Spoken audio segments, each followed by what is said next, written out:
Olá pessoal, bem-vindos ao primeiro episódio do podcast VidasCast, que é o podcast oficial do grupo Duas Vidas, tá?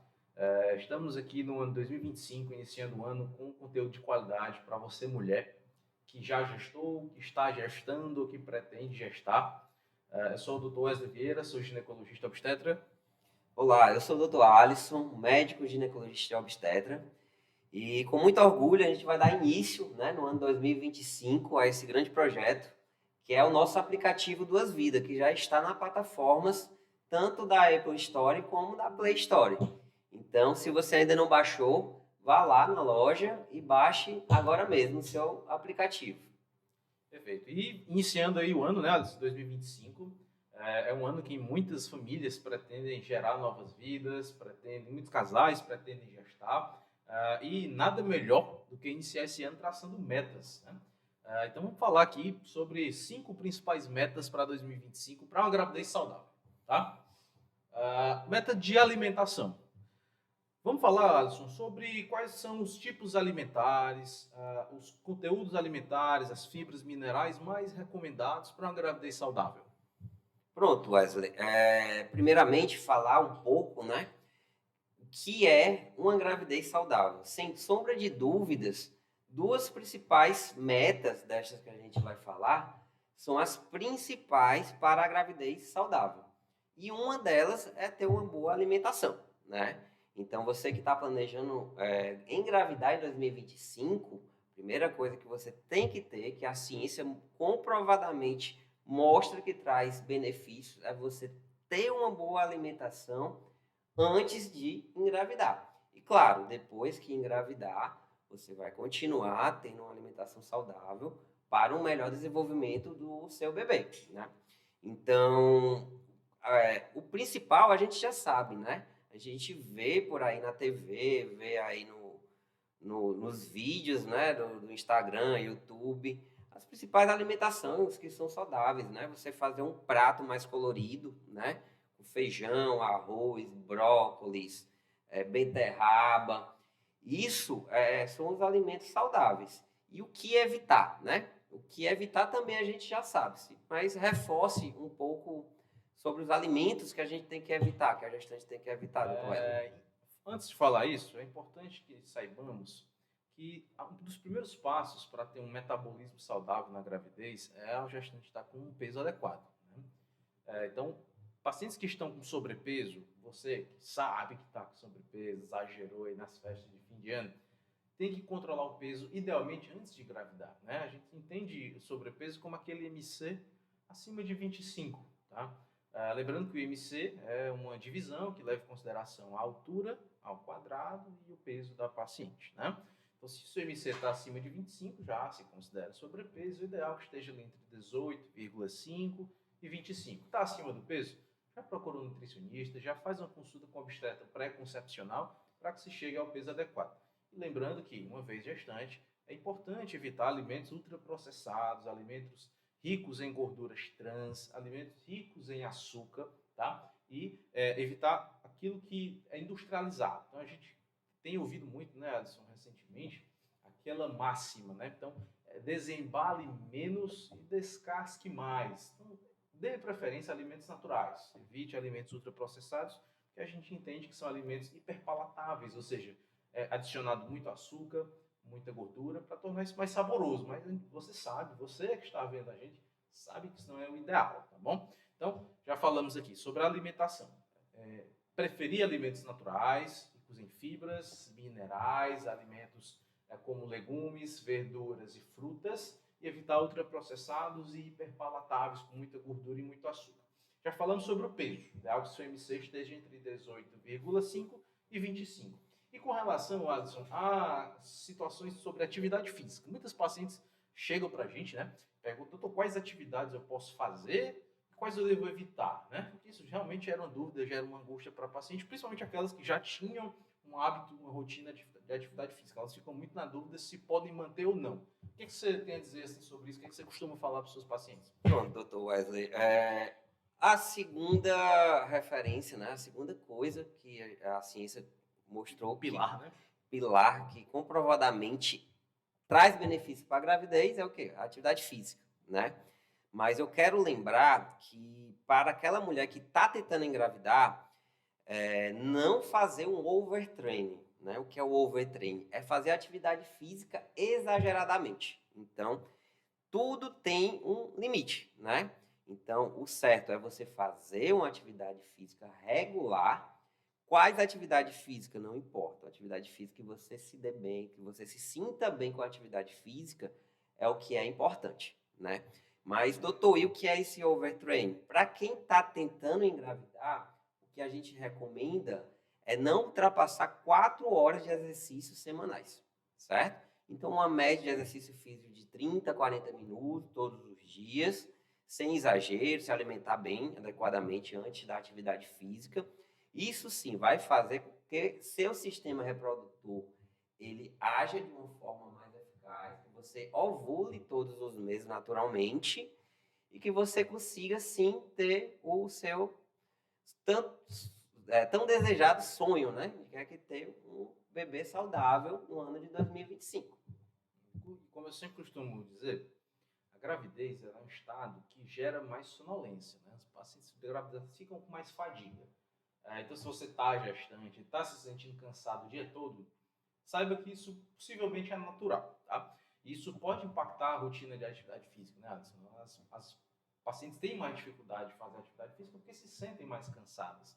Então, é importante que o seu status psicológico vença o status físico, né? Então, para uma gravidez saudável, é importante atividade de baixo impacto, que não tenha impacto articular, que não seja atividades extenuantes. Então, é importante que se faça atividades leves. E a gente sabe que a fadiga pode atrapalhar isso. Então, é nessa hora que o seu emocional tem que se sobressair para que você possa aí vencer. Quando você engravidar, aí sim, tem que mudar alguns tipos de exercícios, né? É o que eu falei que é liberado os exercícios para quem está tentando engravidar. Agora, depois que engravida, a gente sabe que as articulações da gestante não é mais a mesma, né? Existe riscos gestacionais de atividade de alto impacto, então aí tem que ter uma maneirada, tem que procurar um educador físico profissional para aí sim estar lhe guiando e lhe instruindo da melhor atividade física. Acho até válido citar aqui alguns exemplos, né, de atividades que são recomendadas, geralmente pela comunidade obstétrica, né?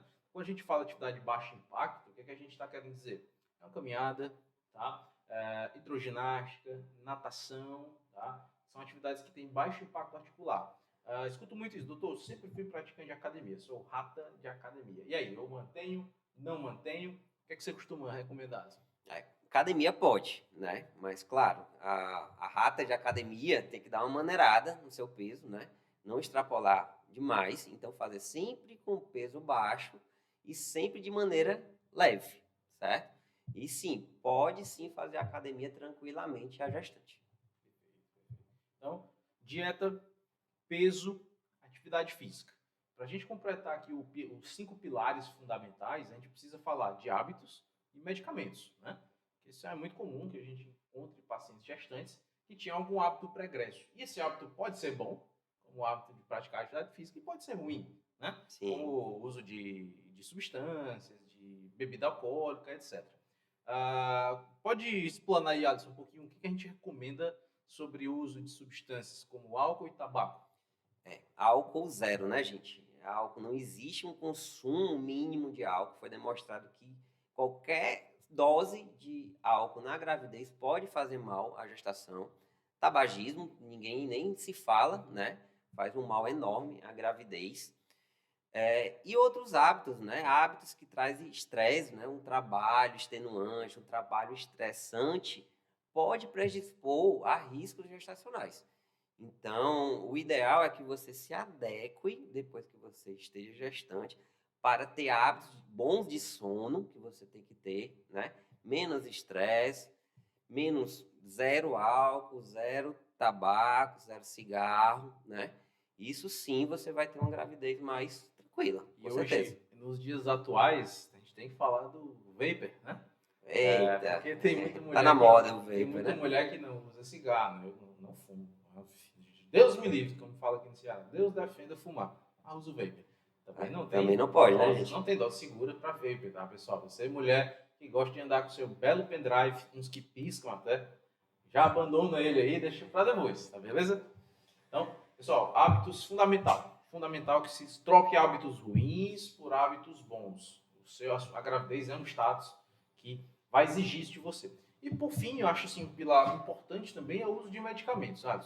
É muito comum essas mulheres chegarem para a gente já usando algum medicamento pregresso, mesmo sem saber que está gestante, ou durante a gravidez utilizaram medicamentos potencialmente perigosos. E nós sabemos que tem uma listinha ali já pré-determinada de medicamentos que a gente não recomenda que se use, né? Então eu vou começar aqui com alguns e o Alisson vai complementar na sequência. Mulher que sentiu dor sem saber que estava grávida usou um anti-inflamatório. Não é legal, tá? A gente recomenda evitar o uso de anti-inflamatórios não esteroidais. Então, a maioria dos medicamentos que termina com eno, aí, o cetoprofeno, ibuprofeno, naproxeno, eu sei que você já usou em algum momento da vida, se está gestante, tenta evitar isso daí, tá? Anticoncepcional, não é interessante utilizar estando grávida. Ah, doutor, eu usava para evitar a gravidez e engravidei. Então, suspende imediatamente logo que eu descobrir a gravidez, tá? Existem medicamentos que são teratogênicos, né? Então causam problemas na formação do bebê. Então, hoje, cada vez mais, as doenças cardiovasculares estão cada vez mais precoces, né? Então, a gente pode citar aqui a espironolactona, a digoxina, são medicamentos que podem causar mal ao bebê, tá? Então, existe uma listinha aí, se quiser complementar com algum medicamento. Só lembrar, né, Wesley, que quando você descobre que está grávida, a mulher, a gestante, não é para suspender todos os remédios que estão usando, né? Claro que tem remédio que pode fazer mal, mas se você suspender, vai ser pior, né? Então, você que tem uma epilepsia, né, convulsões, não é para sair e suspender todos os remédios e assim ficar sem durante a gravidez. Você tem que procurar de imediato seu médico, né, para esse seu médico, se conseguir substituir por um outro, né, que é menos arriscado na gravidez, ele faça isso. Mas se não conseguir, tem que ser usado, né? Pacientes com depressão, que a gente vê muito, quando engravida, suspende o remédio da depressão. E foi visto que se você suspender o remédio da depressão durante a gravidez, vai fazer mais mal do que bem. Existem remédios para depressão mais seguros e outros que não podem ser usados, né? A meu ver, o único que não pode ser usado na gravidez para depressão, por exemplo, é a paroxetina. Os outros medicamentos, você pode até continuar, mas o ideal, procurar seu psiquiatra, né? Procurar seu obstetra, e assim ele vê qual é o maior risco e benefício, e assim melhorar a sua gestação. Isso tudo é uma questão de custo e benefício. Bom senso, né, gente? Se o benefício vai ser melhor ou maior do que o custo, representaria, não tem por que suspender, tá, gente? Então, assim, a gravidez é um estado muito complexo, de complexidade surreal. A gente que trabalha com isso ainda se depara com casos diferentes no dia a dia, pessoal. Mas existem pilares que são imutáveis, né? Que resistem ao tempo. Então, esses 5 pilares que nós mencionamos, então, dieta, controle de peso, atividade física, hábitos saudáveis e medicamentos, eles nunca vão mudar. Você sempre vai precisar se adaptar nesse sentido para ter uma gestação mais saudável, tá? Nós estaremos aqui, Alisson, ao longo do ano de 2025, se Deus nos permitir, dando dicas, tá? Gerando conteúdo de valor para que vocês possam consumir esse conteúdo e saber como ter um autocontrole maior sobre o seu corpo durante esse processo que é tão difícil, né?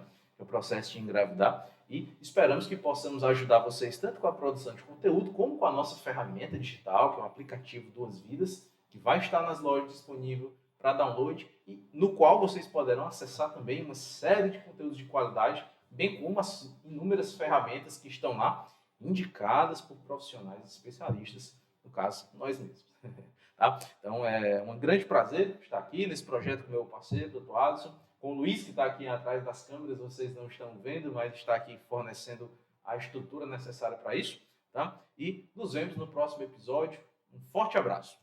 E conte com a gente, pessoal. Esse ano de 2025 promete. Estamos aqui para ajudar vocês, para auxiliar, tirar dúvidas. E continue seguindo. Nossos próximos episódios vão ser melhores ainda.